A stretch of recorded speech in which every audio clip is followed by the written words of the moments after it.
Peter Gammons back here on the Rich Eisen Show. How are you, Peter? Doing very well. Yes, it's a definite double dip. I mean, I'll make it 36% for the Tar Heels. Yeah.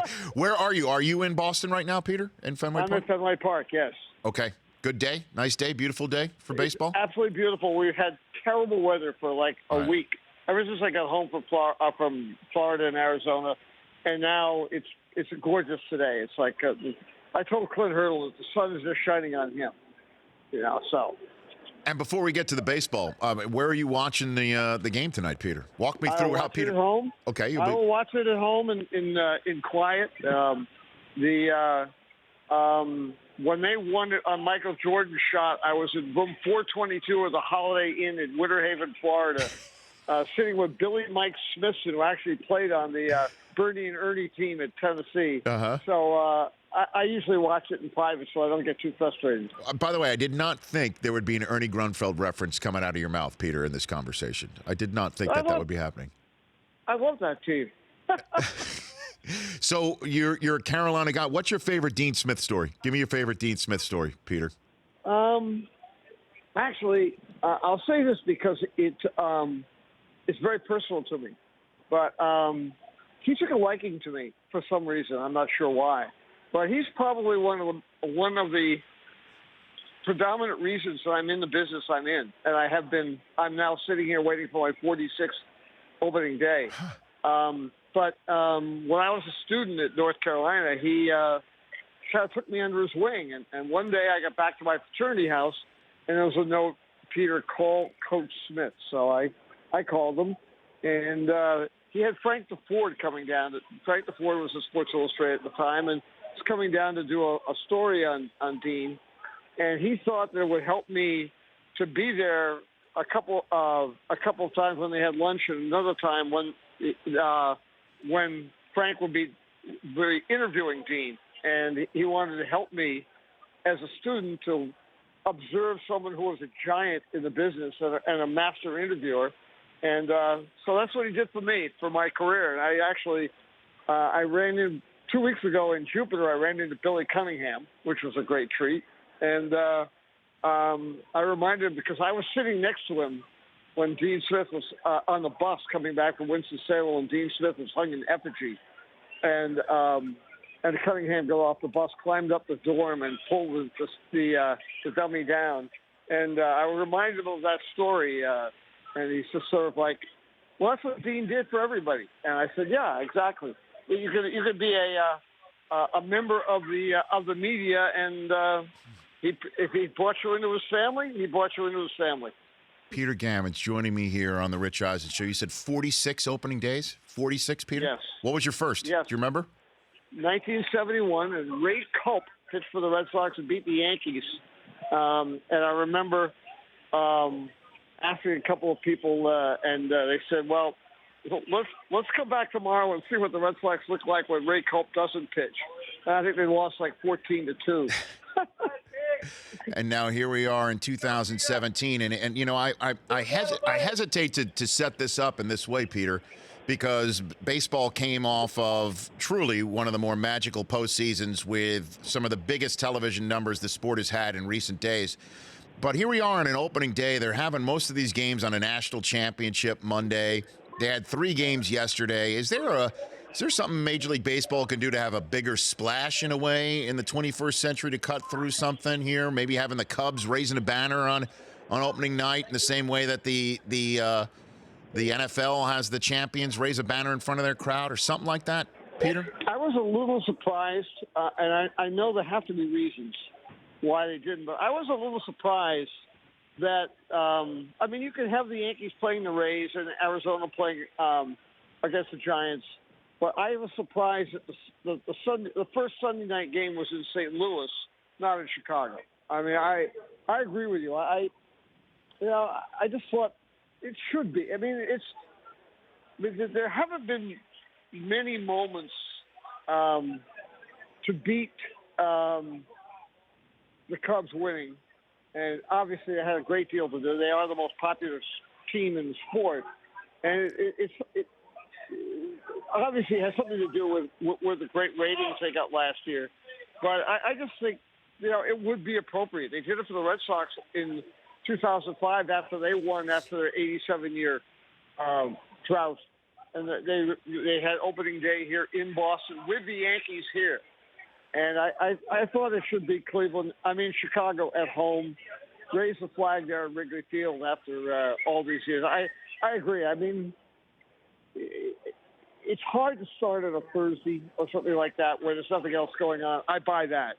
And at least, there wasn't the Final Four game yesterday. But at the same time, with all due respect to St. Louis, I just think that Wrigley Field was the place to be to open this baseball season. Peter Gammons joining me here from Fenway Park, moments before the first pitch between, an interleague game, too. I mean, Boston and Pittsburgh to start the season, interleague play.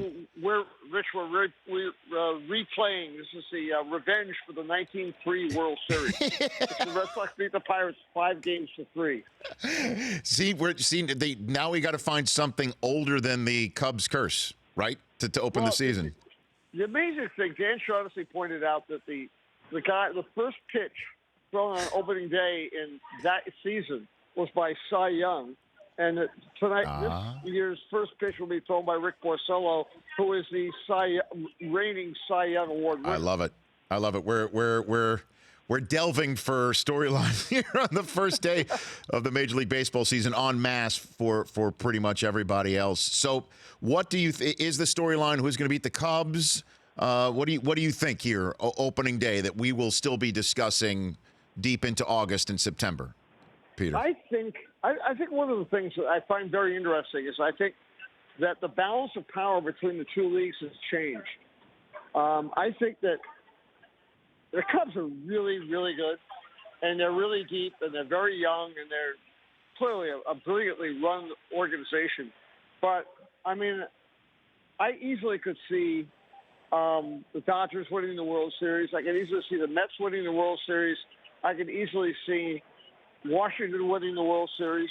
I think the depth of great teams in the National League is much deeper. Really, even though they have injuries now, they have remarkable. The question is anybody going to really be good enough to challenge Cleveland? That's how good. I mean, I think the Indians in the end will be that much better than people. And it used to be 5 years ago. It was all about how much better the American League was than the National League. And I think that's changed dramatically. And part of it is the fact that the pitching is so much better in the National League than the American League. And then so much for the designated hitter. I tweeted this out, Peter.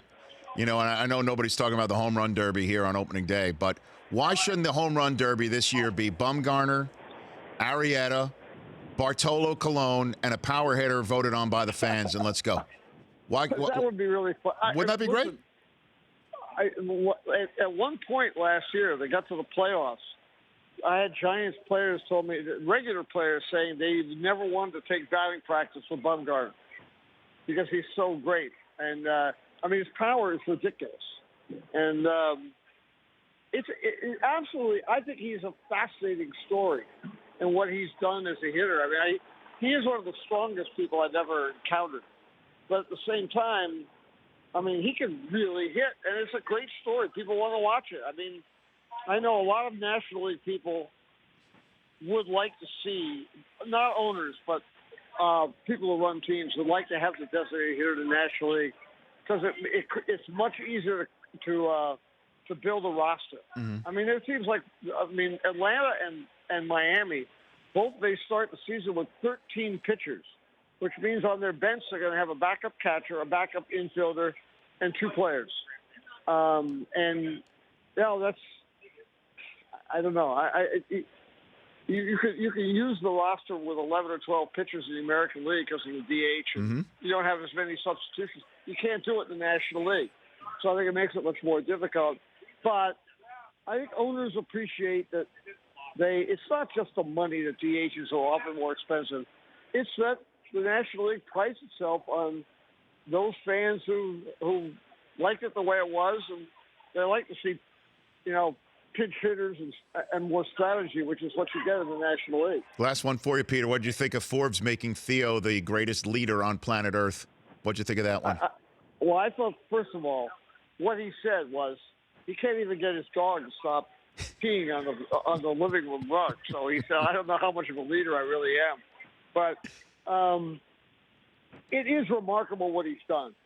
In as chaotic as the Red Sox were when this ownership took over, what he did in a very short time. And there's still the players on the field, the Mookie Betts, Bradley, Bogarts, all those guys still were Theo's guys. I mean, he drafted them all.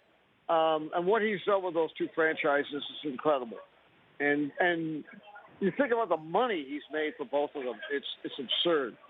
But I thought it was really fun. And, you know, I mean, if you were to poll, I think all but a very small number of people, they would say he's certainly the best leader. If he went into politics, he'd be the best leader in this government right now. By the way, it was Fortune magazine, not Forbes. Peter, enjoy opening day and enjoy tonight's national championship game, too. Well, I hope I will, yes. Yeah, I'm sure you will. Take care, Peter. Thanks. Okay, you got it. That's Peter Gammons here. The Rich Eisen Show, weekdays at noon Eastern on Audience.